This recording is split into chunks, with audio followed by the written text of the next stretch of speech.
नेपाल में इस समय पूरा विश्व देख रहा है नेपाल में जो हो रहा है। एक भयंकर जन आंदोलन वहाँ पे हुआ और लगातार इस खबर पे हम बने हुए हैं। हमारे साथ रितेश बाजोरिया जी हैं और अनिल चौरसिया जी हैं। हम इनसे बात करेंगे नेपाल के मुद्दों पे।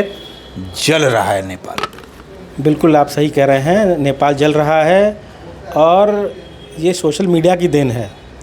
आज आप देखिए, मामला शुरू हुआ सोशल मीडिया को लेकर के और ये आंदोलन भी सोशल मीडिया पर ही चला, टिकटॉक पे चला, क्योंकि जो सोशल मीडिया बंद हुए वो अमेरिकन फेसबुक, यूट्यूब वगैरह बंद हुए, लेकिन जो चाइनीज़ ओरिजिन के थे, ठीक है, टिकटॉक जैसे, वो चलते रहे और उसी पे पूरा आंदोलन बिल्डअप हुआ। और ये बिल्डअप अभी से नहीं हुआ, ये काफ़ी समय पहले से चल रहा था। और मुद्दे क्या थे? मुद्दे ये थे कि भाई वहाँ के राजनेताओं के बच्चे विदेश में पढ़ रहे हैं, उनके जो लाइफस्टाइल है उसके ऊपर चर्चा हो रही थी टिकटॉक पे। तो इसी मुद्दे को बढ़ाकर इतना आगे तक चला गया। जब सरकार कंट्रोल करना चाहिए कि भाई उनको फेसबुक को रजिस्टर करने के लिए कहा कि भाई आप रजिस्टर करिए नेपाल में, वो मना कर दिए, रजिस्टर नहीं किए और ये मामला बढ़ गया। सुप्रीम कोर्ट तक जला दिया गया। पूर्व प्रधानमंत्री की पत्नी को जला के मार दिया गया। वित्त मंत्री को दौड़ा दौड़ा के पीटा गया। आर्मी क्या कर रही थी? देखिए, आर्मी को तो जब बुलाया जाएगा तब ना। वहाँ के जिसने गोली चलाने का आदेश दिए उस डीएसपी को भी मार दिया गया। आप ये समझिए कि जो कंट्रोल करने के लिए जिसने आदेश दिया डीएसपी ने कि आप इनको मारिए, गोली चला दीजिए, उनको भी मार दिया गया। और सबसे मज़ेदार बात, अभी जो न्यूज़ आ रही है, बालेन जी वहाँ के प्रधानमंत्री बन गए हैं, तो उनका बैकग्राउंड हमने जानने का प्रयास किया कि वो कहाँ से आए हैं। तो पता चला कि वो रैपर हैं, जो रैपिंग करते हैं, जो लोग गाने को तुकबंदी बना के, गाना बना के बोलते हैं।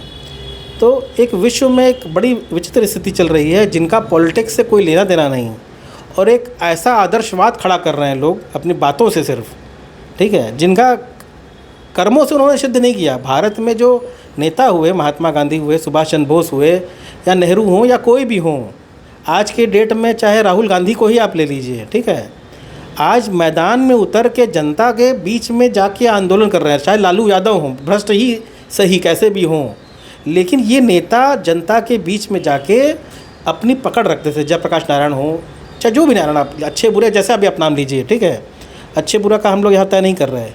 लेकिन अब जो नेता बन रहे हैं वो फेसबुक के ऊपर ही नेता बन जा रहे हैं।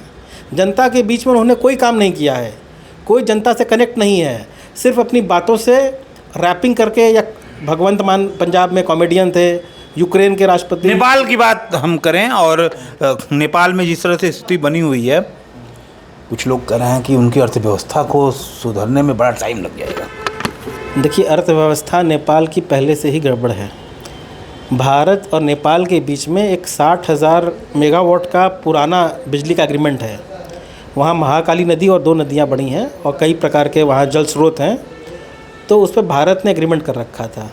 लेकिन हुआ क्या, बीच में माओवादी और चाइनीज़ इन्फ्लुएंस के कारण, क्योंकि पिछले 20-25 सालों में चाइना ने काफ़ी प्रभाव रखा है नेपाल के ऊपर। पोखरा का एयरपोर्ट बनाया, यहाँ कुशीनगर का एयरपोर्ट बनाया, ठीक है।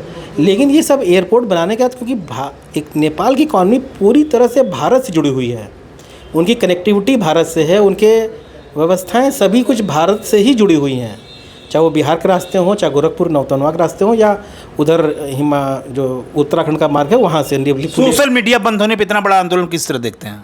केवल सोशल मीडिया को बैन किया गया था। देखिए, ये जन आक्रोश पैदा किया जा रहा है लोगों के अंदर। सोशल मीडिया की इतनी लत आ गई है, ये तो आश्चर्यजनक घटना है कि लोगों के अंदर सोशल मीडिया की इतना लत आ गई है। ये तो प्रत्यक्ष दिख रहा है, इसमें कुछ सोचने दौड़ा दौड़ा के वित्त मंत्री को, पूर्व प्रधानमंत्री को जला के मार दिया जा रहा है। सुप्रीम कोर्ट जला दी जा रहा है सिर्फ सोशल मीडिया बंद होने के कारण। ये सोचने का समय है।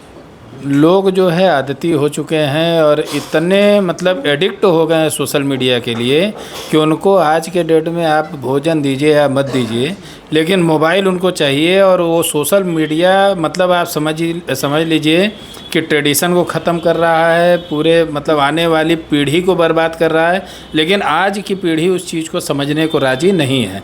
अब चक्कर इस बात का है कि अगर ये इस तरीके का आक्रोश जनता का आ रहा है तो एकदम कन्फर्म है कि बर्बादी के रास्ते पर लोग बढ़ चुके हैं और उनको संभाल पाना बड़ा मुश्किल है। जैसे कि हम लोग देख चुके हैं कि यूक्रेन में जो है एक जेलेस्की को जो है लेकर के आए थे और वो टीवी के एंकर थे, तो उनको लेकर के उन लोग आए और सोचे कि बहुत बढ़िया जो है ये डेवलप करेंगे सारी चीज़ें, लेकिन जो कॉमेडियन है तो कॉमेडी ही करेगा और उतना सीरियसली चीज़ों को लेकर के नहीं चलेगा। अब आज आप लेकर के आए रैपर को लेकर के आइए, प्राइम मिनिस्टर बने हुए हैं, लेकिन अब भविष्य आपका कहाँ जा रहा है आप उसको इमेजिन नहीं कर पा रहे हैं। और नेपाल की स्थिति पहले से ख़राब थी, आगे जाकर के और ख़राब होगी। जिस चीज़ पर भरोसा होना चाहिए जनता को, उस चीज़ पर लोगों का भरोसा नहीं रहा। सुप्रीम कोर्ट को जला देना या पूरा नष्ट कर देना, ये समझ लीजिए कि संविधान का दुरुपयोग किया गया है। लोग जो है इतने आक्रोशित होना लोगों के लिए अच्छी बात नहीं है। उनका रक्षा करने वाला सरकार हो या जनता हो या किसी से भी किसी को बचाने के लिए हमारी न्याय व्यवस्था होती है, हर एक देश की न्याय व्यवस्था होती है। लेकिन अब उस न्याय व्यवस्था के ऊपर अगर आपका आक्रोश आ रहा है, ये तो बहुत ही निंदनीय स्थिति है। न्याय व्यवस्था पे आक्रोश आ रहा है, सुप्रीम कोर्ट को जला दिया जा रहा है। ये समझ लीजिए कि बहुत ही विकट स्थिति है। वो पागल हो गई है जनता, मैं क्या कहूँ, कहना नहीं चाहिए मुझे, लेकिन उस जनता के मति बुद्धि और कौन उनको जो है राय दे रहा है, बैकअप दे रहा है, किस तरीके की पॉलिटिक्स हो रही है। पॉलिटिक्स होना चाहिए, हर एक देश में होना चाहिए, बिना पॉलिटिक्स के कोई देश चलता नहीं है, लेकिन इतने निम्न स्तर की पॉलिटिक्स ये नहीं होना चाहिए। आज जैसे हमारे देश में भी लोग जो है बहुत सारे नेता, मैं नाम किसी का नहीं लूँगा, लोग जनता के बीच में जाकर के आक्रोशित करते हैं। अभी लास्ट हम लोगों ने देखा है कि उपराष्ट्रपति का चुनाव था, उसमें भी विपक्ष को सारी चीज़ें पता लग गई हैं। एनडीए की क्या स्थिति है वो भी हम लोगों को पता लग गया है। तो जो जनता है, जनता जानती है, सब कुछ जानती है, लेकिन नेपाल की जनता के लिए मेरी पूरी संवेदना है कि वो लोग अब से भी सुधर जाएं, किसी भी तरीके का इस तरीके का एक्टिविटी न करें कि पता चला देश उनका बर्बाद हो जाए और उनके ऊपर किसी तीसरे का कब्जा हो जाए, और हो गया कब्जा तो फिर वो झेलना उनके लिए मुश्किल हो जाएगा।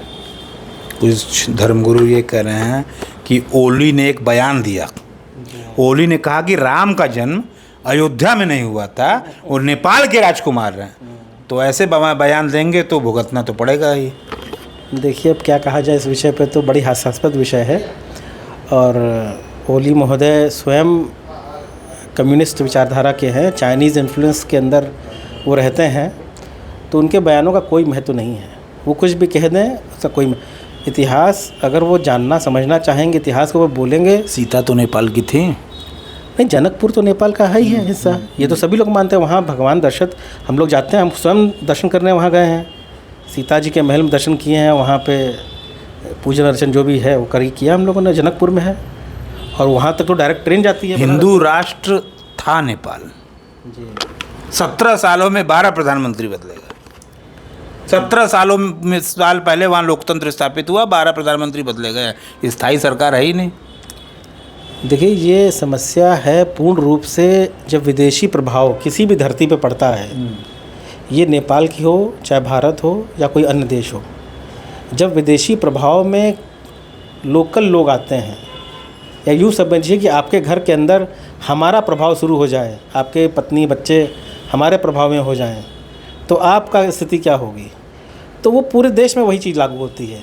अगर नेपाल हो उसके अंदर माओवादियों या चाइनीज़ इन्फ्लुएंस चल रहा था तो कैसे चलेगा। लोकल संस्कृति, क्योंकि हमारे दिनचर्या जीवन शैली सब हमारी है, हमारे दिनचर्या से चलती है। आप दूसरा कह रहा है कि भाई आप ऐसे मत करो ऐसे करो, तो कैसे बोलेगी, व्यवस्था तो गड़बड़ाएगी ही। क्योंकि जो अर्थ है वो भी दिनचर्या के आधार पे ही, भाई वहाँ लोग क्या खाते हैं, कल्चरल के कारण ही इकोनॉमी डेवलप होती है। खाने पीने का कल्चर हो, चाहे पहनने ओढ़ने का कल्चर हो, चाहे रीति रिवाज का कल्चर हो, फेस्टिवल कल्चर हो, तो जैसे जहाँ का कल्चर होता है वहाँ की इकॉनमी भी वैसे डेवलप होती है। जहाँ गर्म कपड़े प्रभाव है, कल्चर ऊनी कपड़े पहनने का है, तो वहाँ की इकॉनमी ऊनी कपड़ों पे चलती है। जहाँ सूती कपड़ों का प्रभाव होता है वहाँ सूती कपड़ों पे इकॉनमी चलती है। अब वहाँ सोशल मीडिया का इतना प्रभाव देखने को मिला, नेपाल में मिला। पहले जापान, अरे श्रीलंका देख लीजिए, जापान देख लीजिए, बांग्लादेश देख लीजिए, अब नेपाल देख लीजिए। ऐसे हालात विश्व के हैं, ये तो सोचने का विषय है। इस विषय कभी बांग्लादेश भी हमारा मित्र हुआ करता इस था। विषय पे आपको अनिल चौरसिया जी, अभी एक बड़ी अच्छी घटना हुई है इनके मोहल्ले में, वो बताएंगे पूरा विस्तार से।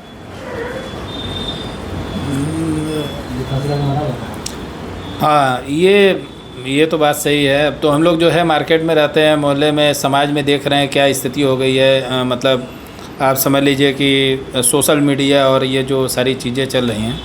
अभी रिसेंट केस जो है मेरे मोहल्ले का ही है कि वहाँ जो है आजकल के बच्चे जो टीनेजर हैं, या कह सकते हैं कि मतलब 22 साल 23 साल के बच्चे हो गए हैं, कमाने का किसी को चिंता आज के डेट में नहीं है। आज के डेट में बच्चे जो है उनको स्मार्टफोन चाहिए तुरंत।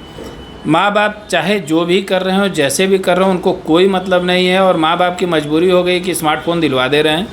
अब उसके बाद जो है जियो का रिचार्ज आ जाता है, क्योंकि अब स्थिति तो ये है कि अगर एक दिन भी रिचार्ज ड्यू हो गया तो वो बेचैनी धर लेगा, पूरा पकड़ लेगा बेचैनी। इतना सोशल मीडिया ने हाईजैक कर लिया है, इतना हाईजैक कर लिया, आपको एडिक्ट कर लिया, पूरा नशेड़ी आप हो गए हैं। उतना नशा तो हमको लग रहा है कि कोई नशा नहीं करता होगा, लोग उसको पैसे के हिसाब से। क्या होगा नेपाल का?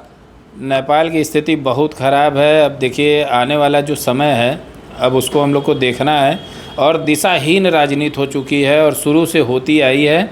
अब इसमें जो है स्टेबल गवर्नमेंट की आवश्यकता है, जो जनता अगर उस चीज़ को अपनाए तब जा कर के उनका कुछ कल्याण हो सकता है, नहीं तो इस तरीके की अगर सिचुएशन रहा तो बहुत बुरा स्थिति होगी। नेपाल में जो अराजकता का माहौल है, कुछ लोग ये कह रहे हैं विपक्ष से हमारे यहाँ भी कि अगर तानाशाही होगा तो यही होगा।